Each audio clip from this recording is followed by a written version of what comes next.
Hello there, Pursuing Freedom friends. Thanks for tuning in. And this is your host, Erin Bradley. Welcome back if you've been listening to the show for a while, and welcome aboard if you're new here.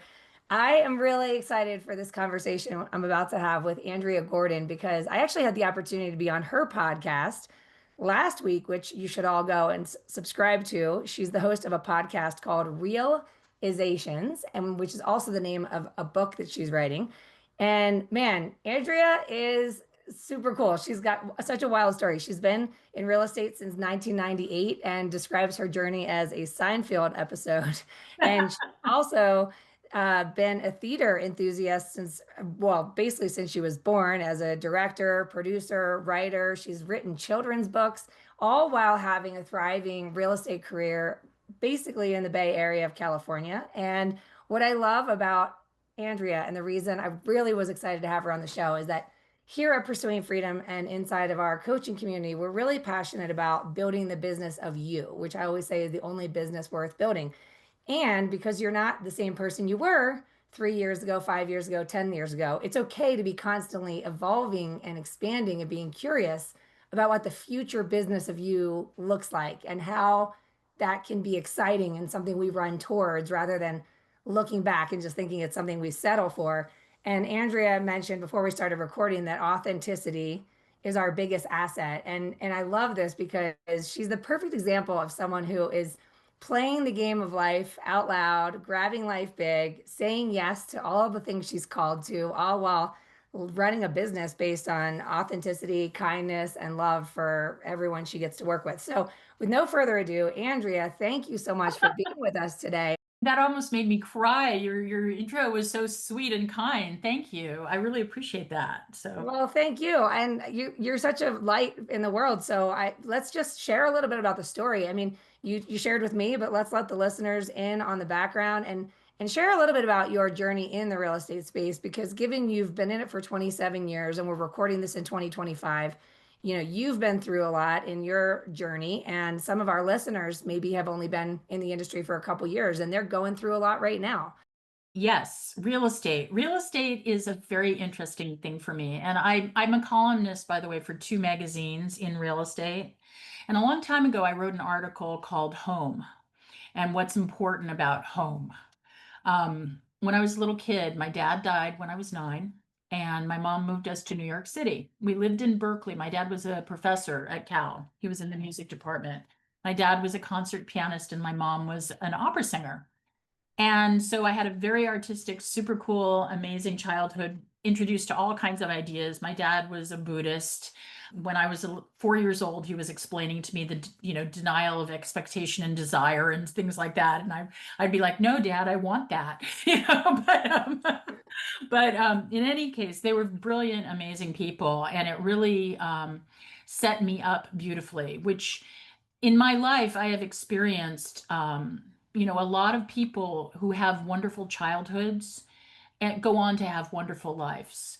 And so, for those of us that don't have wonderful childhoods, one of the things I've discovered over the course of my life is that you have to kind of reparent yourself. If you come from a harder situation, for me, I had amazing parents, but my dad died when I was 9 and my mom died when I was 19. So I've been on my own for quite a long time. They were such incredible people that they set me up for an entire lifetime of curiosity, adventurousness, wanting to explore the world around me. These are the things that both keep you young, and they're also the things that keep you successful out in the world, honestly. Curiosity is a very, very important trait in everyone. The second you stop being curious, then you're closed off to the world and you won't proceed. You won't be able to carry on in your path, in your journey, in your life. At that point in time, when we moved to New York City, I hated it. I absolutely hated it. When I was there, it was too much energy coming at me from every which way. And I knew I always wanted to get back to California. And I have this really funny feeling that the metaphor of home, wanting to have a home, was what drew me into real estate. That for me, that's a pivotal image in my life. And you have to think about why it is you make the choices that you make all along the line. Now, I wanted to be in theater at that point in my life, and I still am, by the way. I'm writing plays, directing, producing, doing all of that. And I was in the theater capital of the world, but I wasn't happy. It was hard. But I think all of these hardships really helped me because whenever anything ever has come up in my life subsequent to that, I let it roll right off of me. I'm sorry, I empathize with them, but at the same time, I know that it's a very tiny violin that's playing at that point in time, and that there's so many worse things that could be happening. When you want to be a real estate agent, you have to look deep inside yourself and figure out what it is you really want because it's never what it looks like on television. Everybody gets a false impression from reality TV. It's really a lot of work. It's a lot of, but you're an entrepreneur and you do chart your own hours. They might be from 7 o'clock in the morning till 11 o'clock at night, but they're your hours. By the way, I love coaches. I think coaching is absolutely crucial for every single person in the whole world. Doesn't matter what they're doing. I think coaching is great because it gives you feedback. It's a real-time bounce off mirror for you to figure out, oh, what am I doing? What is my bias? Why am I saying what I'm saying when I'm saying it? It helps you to get there. It's not just about accountability, it's also about figuring out how to chart the best path for you. Like for me, I do probably 60 to 80 transactions a year. For somebody else, doing 12 transactions might be what they really want to do and what they need to do. I mean, it's not about the numbers, it's about what works for you always. So coaches are great if they are honest and open and real. Good coaches actually get to know who it is they're dealing with and figure out what that person actually needs and connect. It's all about connections. I learned about authenticity both through theater, which is all about telling the truth when you think about it.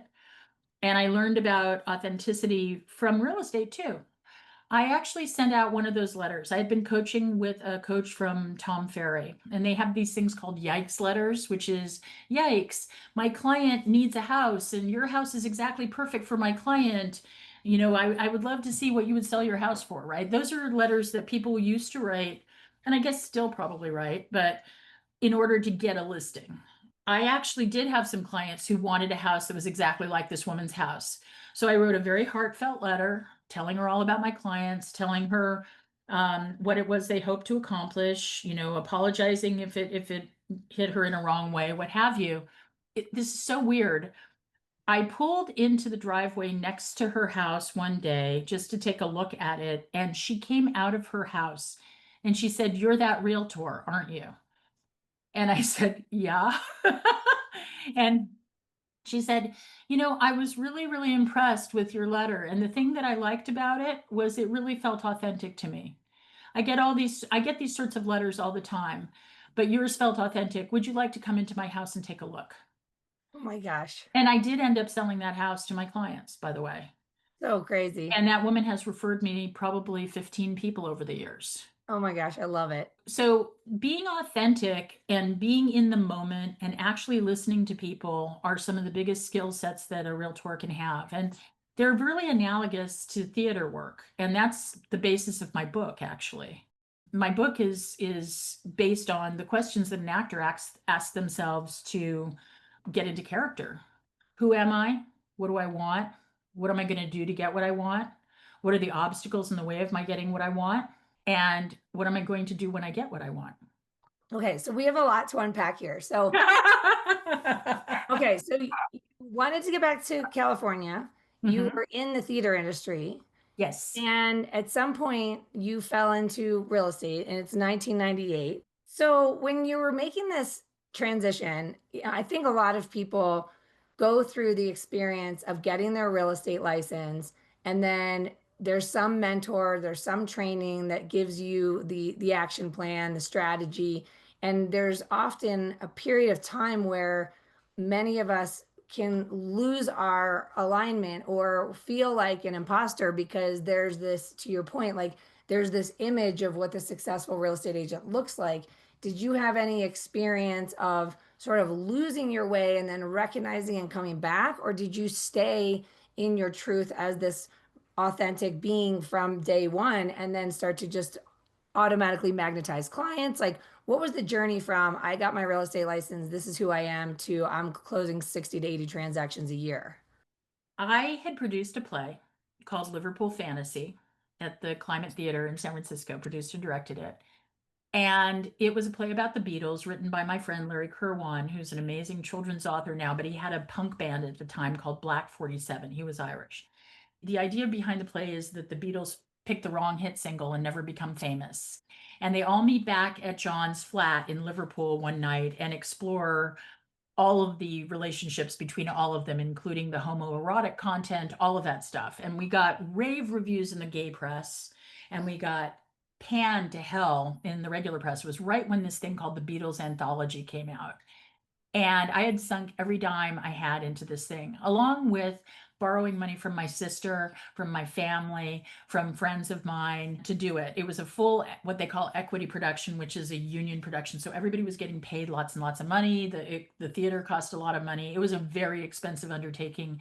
And we started out to have a hit. And once those reviews came in from the major papers, audiences dwindled to nothing, and I was stubborn and I kept running it. So I was like going into like an even deeper hole. And by the time I finally pulled the plug on it, I was over $60,000 in debt, which in 1998 for me might have been $1 million, honestly.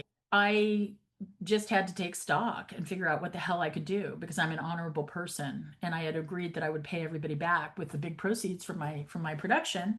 At that point in time, I had to do something. So I borrowed a suit from my sister and I went on interviews based on the newspaper because back in those days it wasn't like internet everything, it was the newspaper. And one of the interviews that I went on was for an advertising agency. I went to 3 interviews. I got hired. It involved flying to Boston, which, by the way, I'm absolutely terrified of flying. So the fact that I was having to fly to Boston all the time, and it was recruitment advertising for high-tech professionals, which was also ludicrous because I didn't know a computer from anything. I mean, didn't know anything about it, but what I did was I took my theater skills and I memorized all sorts of stuff that I was able to research. And I went in and I snowballed everybody and got this job. So I end up with my own office in Sausalito and a secretary. I am not kidding you, that I kept getting coffee for because I couldn't figure out why she wanted to do all this stuff for me. And within 1 year, I paid back every dime that I owed to everybody. And the morning of the day that I had figured out that I had a little bit of reserve and I had paid back every dime, I quit.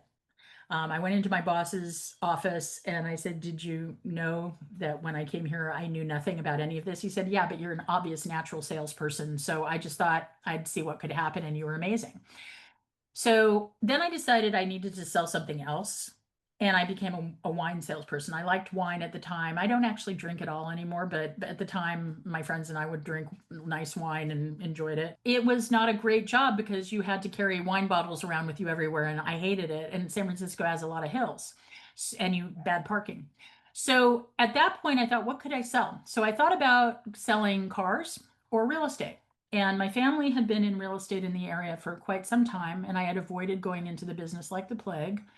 But I went to a bunch of car dealerships and I discovered that the men were the salespeople and the women were all the support staff in the back. Whereas when you walked into a real estate office, all the salespeople were women, and it would probably be a better place where I'd be more successful.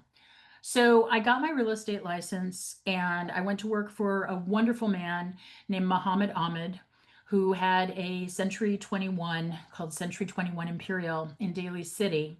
And I deliberately picked Daly City as a place to sell because I knew that the properties that we would be selling there were not that expensive. And I figured I needed a place where I could fail successfully, because I knew that people that were selling $3 and $4 and $5 million houses were not going to hire somebody like me who was brand new in the business. Whereas somebody else who had like a condo that was $200,000 or $300,000, because that's what they were back then, would be willing to take a chance on a new person. And Muhammad was amazing. His office meetings, he was like Jack LaLanne or something. He would take a telephone book and he would rip it in half, and then he would rip it into other portions, and he'd give us all pieces of the telephone book and tell us to cold call. Now, you can't do that anymore, but what was great about it was in this room with all this incredible hubbub, anybody who was a little bit shy got over themselves because they had to project so that they could be heard on the phone. Then he would also say, "We're going door knocking," and we would all tromp out of the office. And a lot of the neighbors in the neighborhood, they'd gotten used to this over the years from Muhammad. And they'd be like, "Oh, Muhammad's making you all door knock again." But it was a great way to get fearless, because being fearless is the most important part of being a salesperson. Recognizing that everybody's human, everybody's going to be filled with fear, trepidation, what have you. You see it every single time. It's a repeated thing that happens, and you need to learn how to deal with that. And you also need to learn how to deal with your own fears, your own imposter syndrome, your own sense of I'm being an idiot and I'm not going to be able to do this. So that helped a lot. He was great. I really credit my work there with being way more open to everything that it comes up. My hero in that office was an agent named Orlando Bourgeois, and Orlando would jump in his car and he would drive from Daly City to Sacramento to show people property, which is a big long trek if you don't know our area. And he was the person that taught me about goal setting.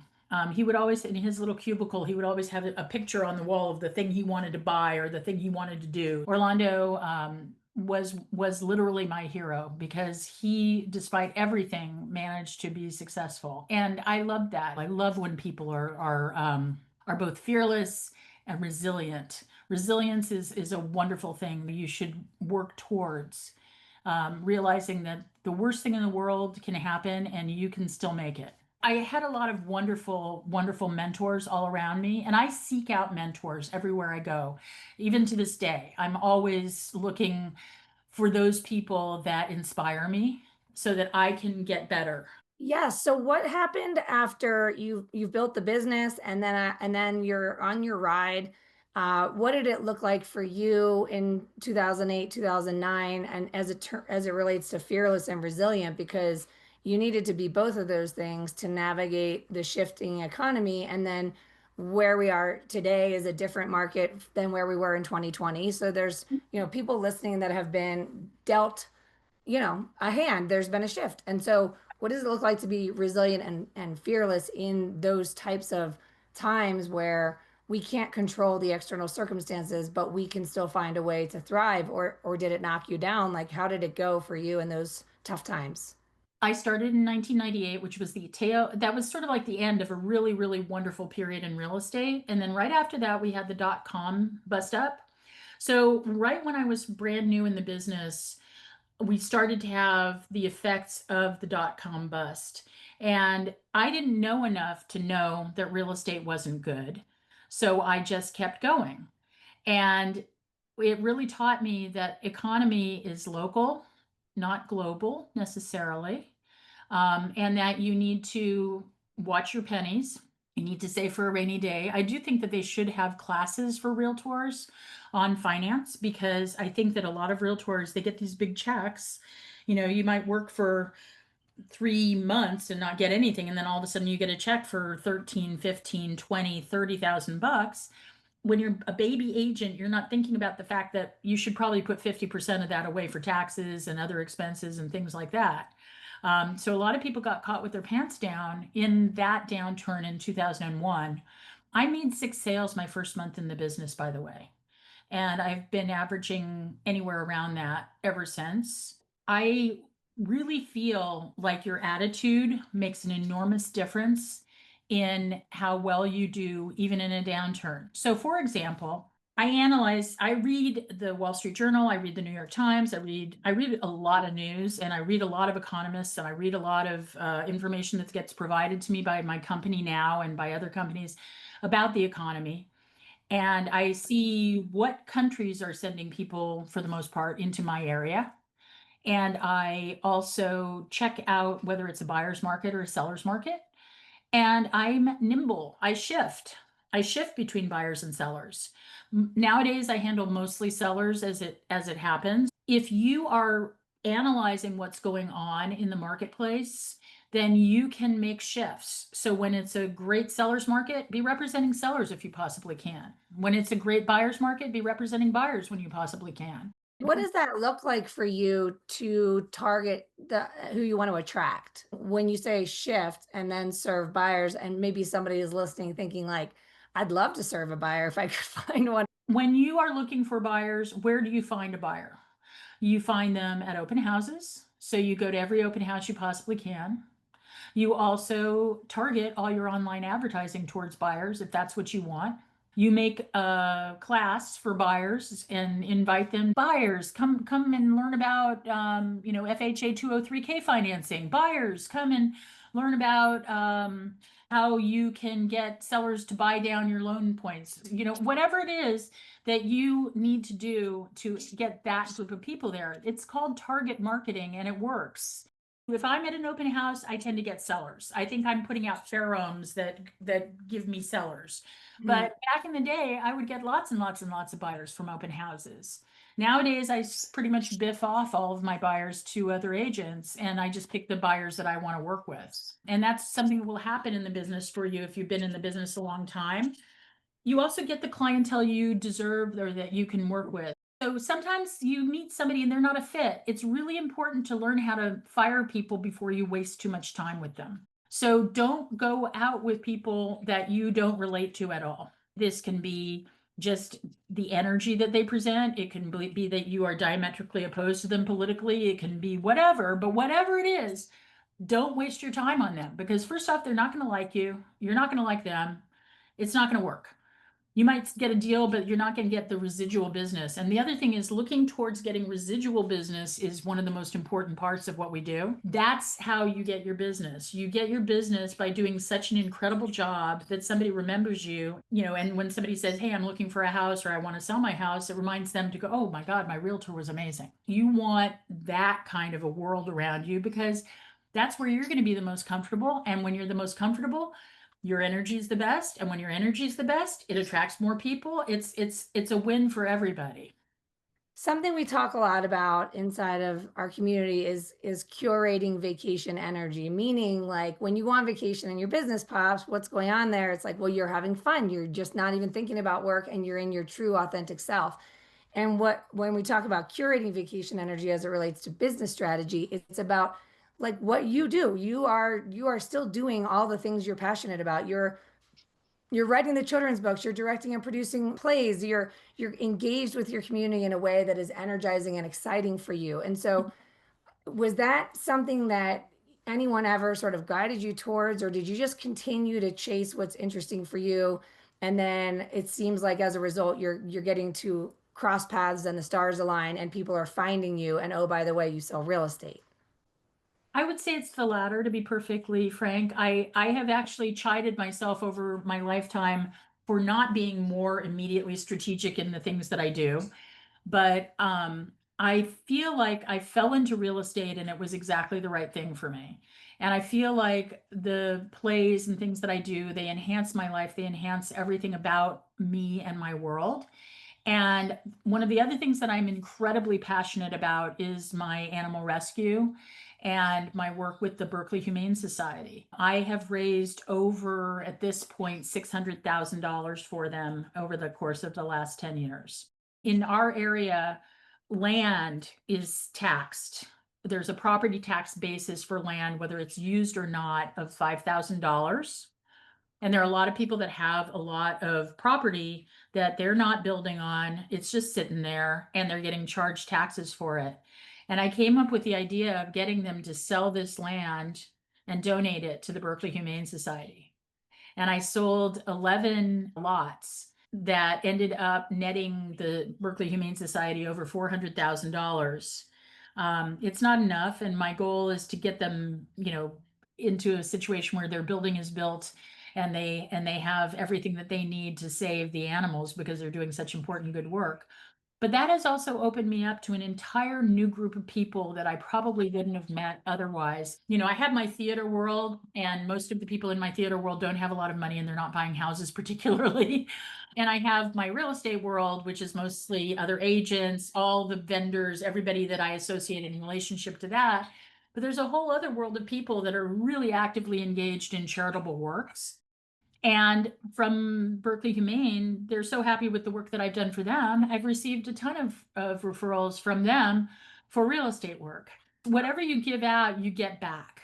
That's it. It's like, it's exactly what we talk about. You said, I devised an incredible plan that was so fun around something that was passionate. Like right there, you nailed it. That is exactly what curating vacation energy looks like. And I think people often feel like they need to separate that heart and soul Mm, from this business strategy that's going to bring the external results. And that's going to be the thing that validates them. But what really brings the fulfillment is chasing the stuff that feels fun and things that you're passionate about and continually learning. And by the way, along the way, you're engaging with other people that are interested in the same thing. And that creates synergy. And the synergy leads to unexpected friendships, collaborations, clients, like a flow of abundance can follow.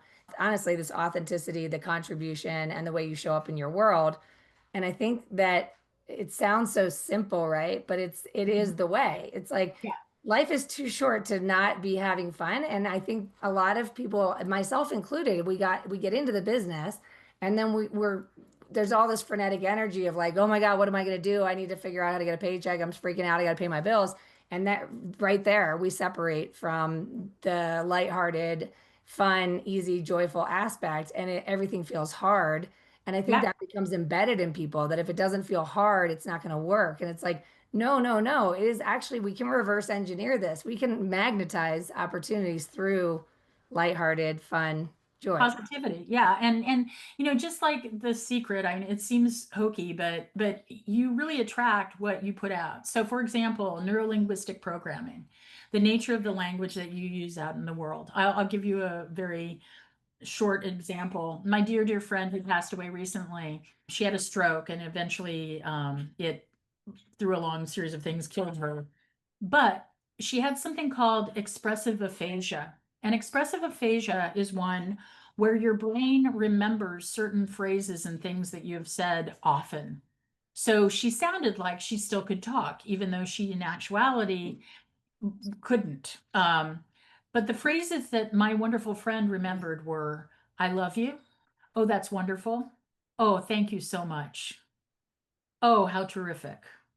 Those were all the kinds of phrases that came out of her mouth. So you also have to think about the grooves that are being created in your little neurons in your brain over the way in which you express yourself out into the world. If you are a constant Debbie Downer and you're always saying negative things, or you're filled with anger and everything that comes out of your mouth is angry, you will tend to get anger back. And then, God forbid anything happens to you, those are going to be the phrases that are stuck in you. That's how you'll be expressing yourself.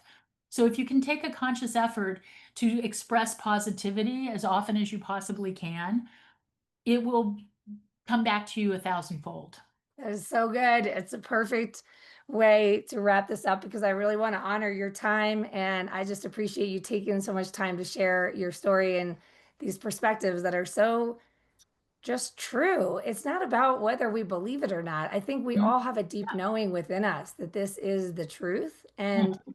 that fulfillment and fun and lighthearted energy and all this doesn't have to be something that we earn someday after the sacrifice and the hustle and the grind. We can just tap into that somehow, some way. And if we can find our way back to joy and contribution, we can be surprised and delighted by what flows into our existence. So, if folks want to find you, follow you, I mean, obviously they can listen to your podcast, Realizations, and if they want to connect with you or just follow you online, where are the best ways to do so? Sure. My website is www.andreagordon.com. That's a great place to find me. Andrea Gordon Real Estate is my handle on most social media outlets, and Realizations is my podcast, which is available on Spotify, Hulu, YouTube, Apple, Amazon, any place where people's podcasts are found. And thank you very much, Erin, for having me as a guest today. I hope this was useful for your folks. 100%. Thank you so much.